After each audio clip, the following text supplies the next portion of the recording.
What's up, everybody? Thank y'all for tuning in. You're now tuning in my podcast. I'm SF Johnnie, Seriously Focused Johnnie. You are tuned into Difficult People Chronicles. Today's episode is called The Case of the Envious Neighbor. Before I get into the case, I want to discuss envy in full color. Envy, a person who's envious of another person can create an atmosphere of competition where one person indirectly is put up against another person, and the other person does not know that they are even in this situation, has no idea. And before long, it turns for the worse, where one party's trying to hurt the other. Like a parent pushing one child up against another. Or, in a workplace, a leader who makes a person think another person is jealous of the other person, which creates a hostile work environment. Like I say, it starts off as jealousy. And when fed and fueled, it turns to envy. This envious spirit does not like a righteous spirit, does not like a righteous person. This spirit inside a person, the spirit of envy, wants to steal, kill, and destroy. So if you own a business or you are doing some things, it will steal your money, kill what you got going on. It will try to destroy your reputation. If you are in a good relationship or good standing position with your spouse, it will try to take your spouse, maybe even. It will try to kill your mood by telling lies and destroy what's left of your relationship or marriage. An envious person will want to humiliate a person, and they don't want a person to succeed. A person with this spirit can attract many evil spirits, making them worse over time, having narcissistic characteristics. They not only envy, they gaslight, they manipulate, they try to control. A person with this spirit will be happy up front and center when their victim is angry. But when avoided, let's say this person with this spirit is avoided, when this person sees their victim succeeding, that spirit can go either way. It's either crushed or fueled. Crushed meaning they want to harm the person, but the person is at a distance. Fueled meaning they plot, plan, and scheme and try to get close to harm. People with this evil demonic spirit will try to isolate a person by taking away their friends, by being fake to their friends to draw them away from a person, corner a person, and their goal is to destroy. When it comes to envy, a person with this spirit, their desires is of the flesh. So they want what they want. And when they can't get it, it fuels another monster where they try to hurt someone. A person could be envious of a person because of their looks, their complexion, hair type, height, validation,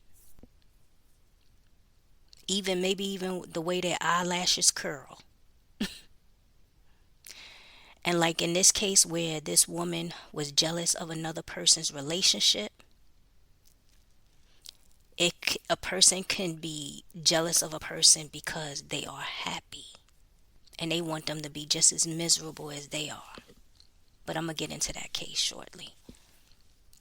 Here's something, like I said, but I'm going to just break it down a little bit further. When you avoid a person with this spirit,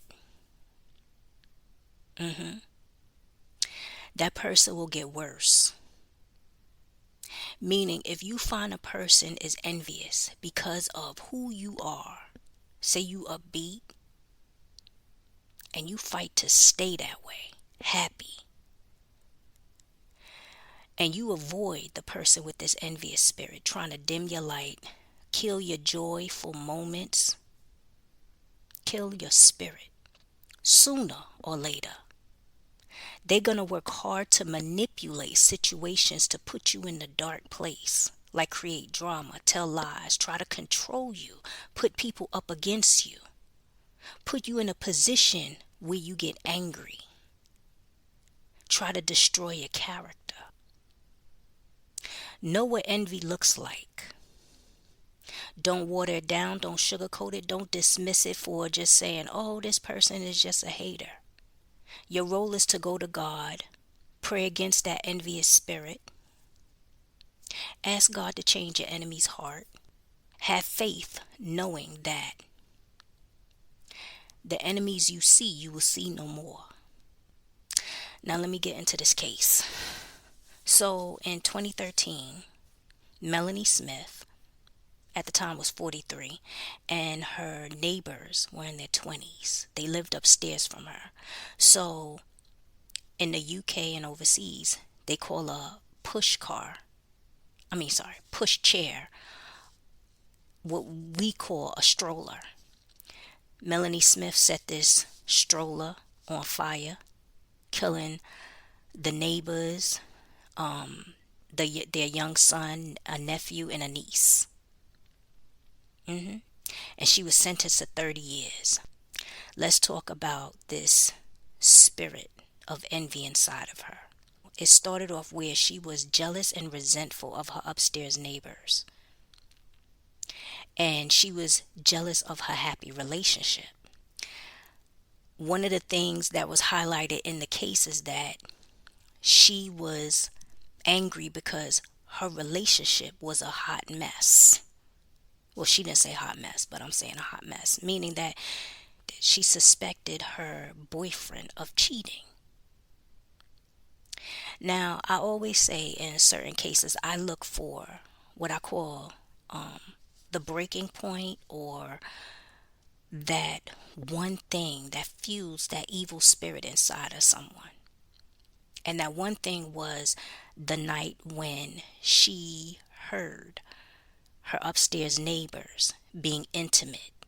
And that's what drove her to be increasingly angry and set the pushchair, the stroller, on fire, which killed all these people. Melanie Smith was unhappy. She was in a dark place.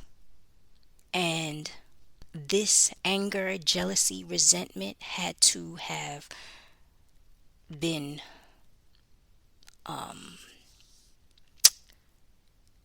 it was about to come to a head over time.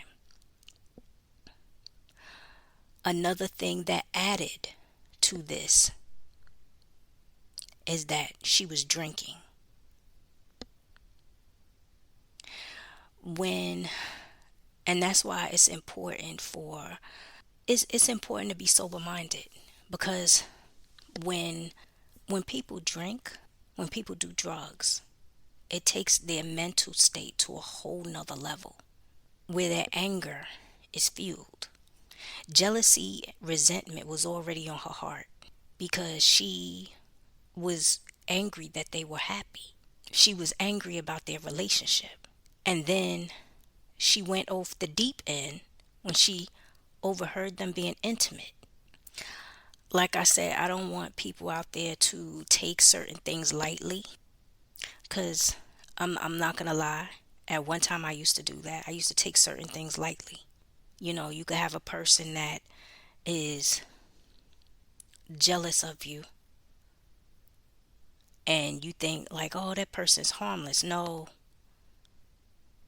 because one of the things I've realized is that, because I always say when you find somebody who is jealous of a person over the course of time, and it's like you could see it in their actions that they're jealous. You could see it in their what I call evil gameplay, meaning that they do things to try to get people to go up against you and then try to stand back in the cut like they had nothing to do with whatever's going on. Like they will literally create drama. Even in the workplace, they'll create drama and stand at a distance and make it seem like they not even a part of anything. Or that one person that sits at the table when you with family and they will sit quiet while everybody's arguing, knowing daggone well they the one that started the argument or they the one that started the lie. And you know whatever's going on is out of jealousy. You got to call it for what it is. And you got to do what you got to do. Pray against that spirit. Because when it's fueled, a person who is jealous, where that spirit turns to envy, is going to work hard to try to hurt you. Know this.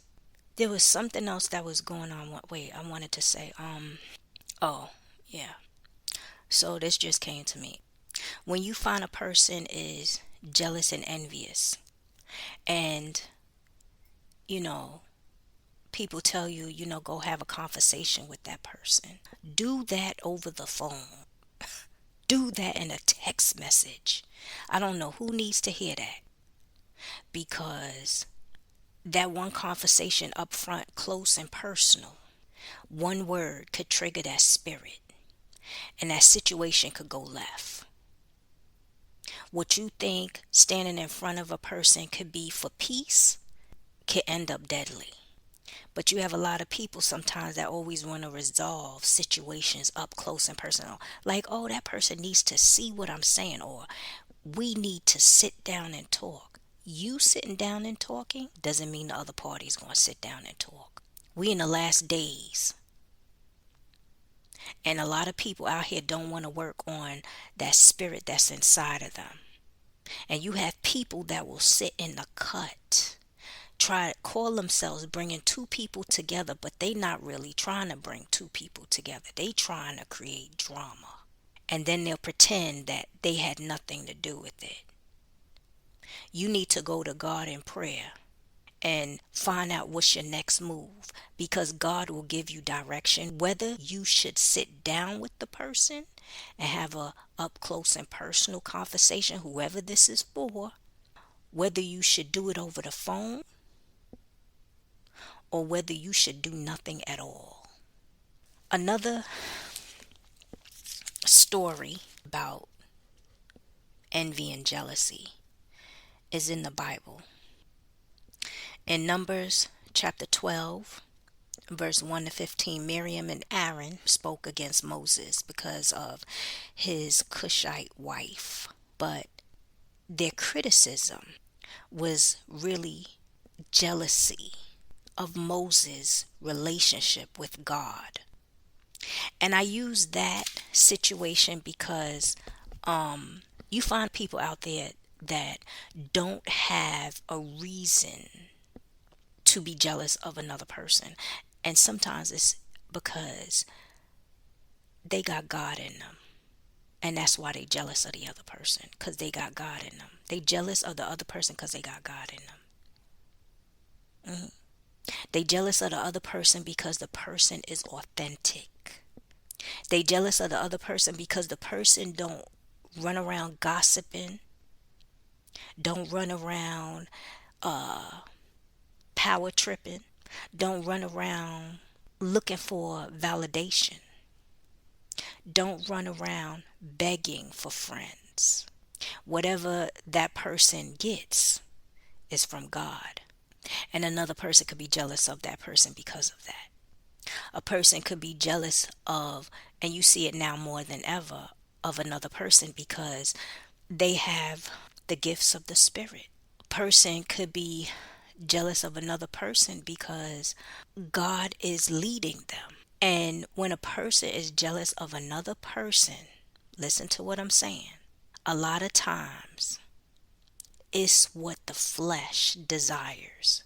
Their flesh. Their flesh wants to be tall. Their flesh wants to be dating whoever. Their flesh wants to have this. Their flesh wants to have that. Their flesh wants the lifestyle of that other person. And as you see with this person, Melanie Smith, who was 43, and her neighbors that lived upstairs from her were in their 20s. She was jealous of their relationship. She was jealous because they were happy. She was jealous because they had a family setting. And whatever hate and anger she had inside of her, it was in her heart. It was in her heart. One of the things I always say when I get angry about something, like you have people I'm human, and you have people in this world that try to put you in that place where they get you angry. You got some people that don't have nothing going on in their life. Nothing going on at home because they too busy in other people's business.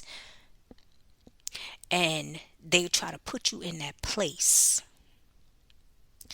I always go to God and ask God to heal my heart. Because being at peace is very important to me. But people in this world, like I say, will try to take you out of that element. Ask God to protect and guard your heart and heal your heart. Because the enemy will try to go there and attack that too. So that's it for today. Sign up for a session. Check me out on YouTube. Like, subscribe, click the notification, and check out my store. For suggested topics, email me sfj.peace@gmail.com, and the link for this case will be underneath in the description box. Have a blessed one, y'all. Later.